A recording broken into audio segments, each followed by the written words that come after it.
Hai semuanya, balik lagi sama calon sarjana. Ada banyak sekali cerita di dunia ini yang kadang tuh kita mikirnya, ini bener gak sih? Nah, biasanya karena saking gak masuk di akalnya tuh. Cuma percayalah guys, semua kisah yang bakal kita ceritain kali ini bener-bener terjadi. So, siapin diri kalian ya untuk mendengar ceritanya. Hai, gue Andre dari calon sarjana. Dan kali ini kita akan bahas 4 kisah yang akan terdengar palsu namun beneran terjadi di dunia nyata. By the way, kalau kalian suka dengan video ini, jangan lupa kasih likes dan juga share sama subscribe-nya ya. Oke guys? Terjun payung. Kisah pertama kita hari ini datang dari seorang instruktur terjun payung berpengalaman dengan 700 lompatan sukses yang harus menghadapi tragedi tidak terduga karena satu kesalahan kecil doang. Ivan McGuire lah namanya, yang saat itu berumur 35 tahun. Tugasnya simpel untuk orang berpengalaman kayak dirinya. Dia cuma harus merekam saat ada siswa yang lompat. Tapi buat kalian tahu juga, alat perekam di zaman itu belum kayak sekarang ya. Karena masih harus menggunakan alat berat gitu yang masuk ke ransel besar. Jadi setiap kali terjun payung, si Ivan ini tuh harus bawa 2 tas. Satunya tas parasut dan satunya lagi adalah tas berisi alat rekam gitu. Lompatan pertama sih sukses banget guys. Rekamannya bagus dan semua pun berjalan dengan sempurna. Namun, masalah dimulai nih saat Ivan ini frustasi dengan peralatannya. Pas bersiap untuk lompatan kedua, dia bahkan hampir lupa bawa parasutnya yang beruntungnya diingetin tuh sama teman-temannya. Nah, ketika tiba giliran lompatan ketiga, Ivan ini tampaknya kayak biasa aja gitu. Atau setidaknya itulah yang dia pikirkan. Pada ketinggian 3200 meter, dirinya dengan pede melompat dari pesawat lebih dulu untuk diikuti para penerjun payung setelahnya. Namun sayangnya, saat dia mau buka parasutnya, gak ada tuas yang berhasil dia raih. Ternyata dirinya salah mengambil tas. 2 tas yang dia bawa adalah ransel berisi alat rekam, alias tidak ada parasutnya. Dan kata-kata terakhir yang berhasil direkam adalah, "Oh Tuhan, tidak." Iya, di saat itu dia cuma bisa pasrah doang sampai akhirnya tubuhnya mendarat dengan keras di permukaan tanah. Bayangin teman-teman, dia saja yang berpengalaman banget bahkan bisa lupa buat bawa alat yang benar. Nah, karena insiden inilah FAA membuat regulasi baru kalau pilotnya harus memeriksa kelengkapan semua anggota sebelum mereka masuk ke dalam pesawat. Harapannya tidak ada lagi kejadian yang seperti ini. Suara misterius di kepala. Saat dengar cerita yang kali ini, kalian pasti bakalan ada di fase antara percaya dan enggak deh. Pasti teman-teman bakalan berasumsi mungkin itu suara Tuhan atau ya bisa jadi dia skizofrenia. Jadi begini ceritanya.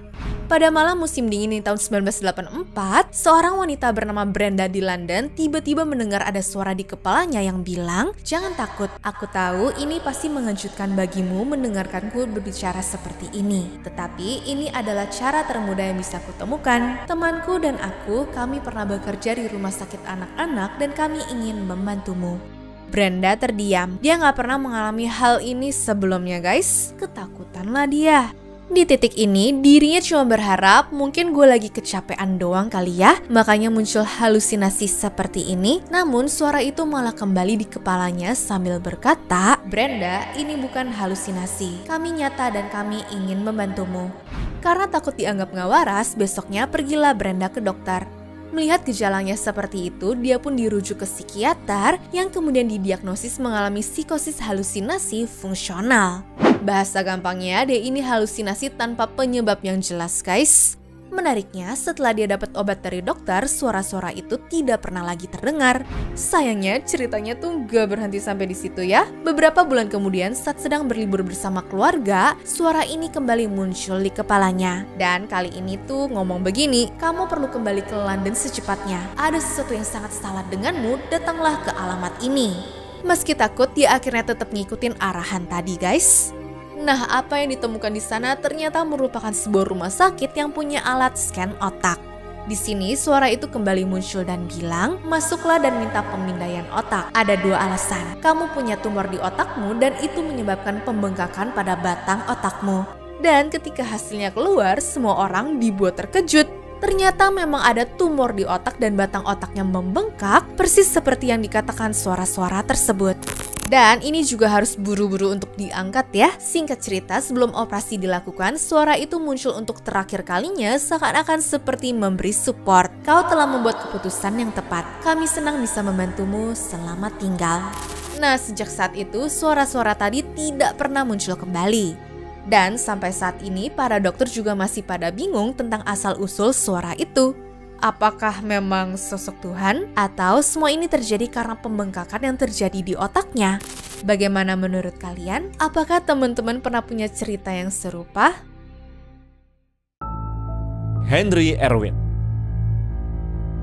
Teman-teman tahu kan, Amerika ikut Perang Dunia Kedua karena pangkalan udara mereka di Hawaii diserang tuh oleh Jepang. Dalam kondisi perang yang panjang, tentu mereka butuh banyak prajurit kan? Nah, singkat cerita, setelah 6 bulan dari kejadian naas itu, ada seorang pemuda berusia 21 tahun bernama Henry Irwin yang bergabung. Tugasnya untuk menjadi operator radio di pesawat B-29. Misi ini sangat berbahaya dan terjadi di Jepang. Pokoknya, dia harus jatuhin bom asap untuk nandain target di darat sehingga bisa bantu pilot lain dalam menemukan posisi mereka. Tapi pada hari itu sesuatu yang mengerikan terjadi. Saat salah satu bom asap dijatuhkan, bomnya itu bukannya jatuh keluar, malah mantul kembali ke dalam pesawat dan menghantam wajahnya Henry.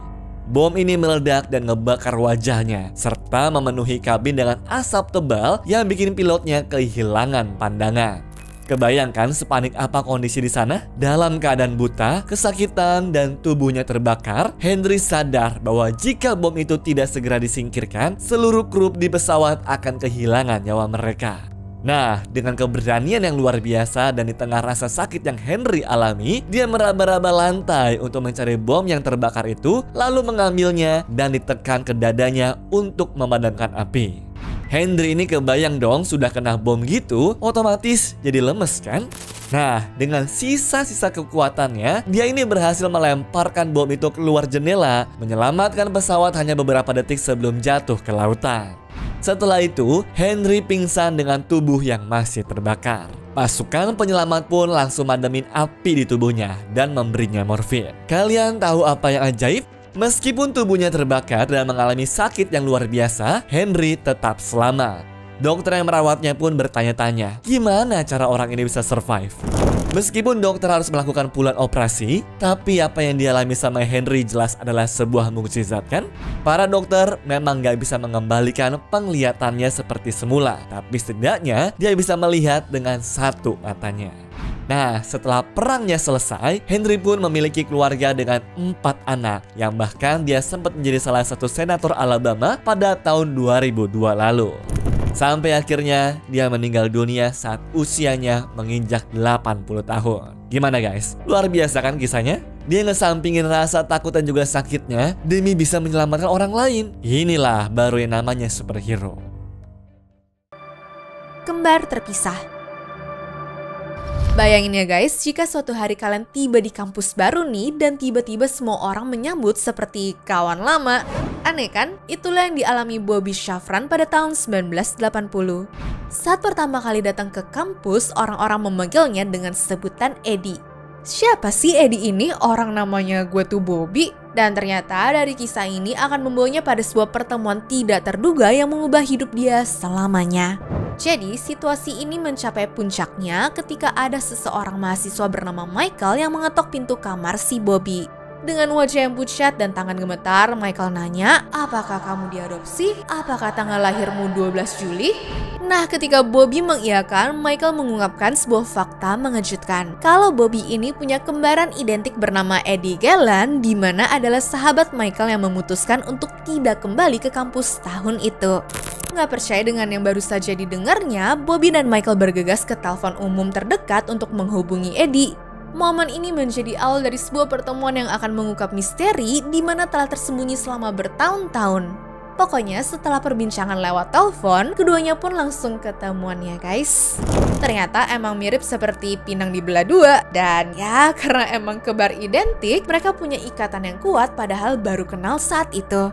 Cerita keduanya pun langsung menjadi berita utama di mana-mana. Kalau kejadiannya di Indonesia udah jadi sinetron juga kali ini mah. Cuma keajaiban tidak berhenti sampai di situ ya teman-teman. Ada seorang pria bernama David Kalman di New York yang juga punya tanggal lahir sama serta penampilannya mirip waktu melihat mereka berdua di artikel. Dengan detak jantungnya semakin cepat, David menyadari bahwa mereka juga berbagi tanggal lahir dan rumah sakit kelahiran yang sama. Mengejutkannya, saat David bertemu Bobby dan Eddie, ketiganya ini ternyata memang adalah triplet kembar 3 guys selama ini. Kehidupan ketiga saudara ini pun jadi pusat perhatian dunia.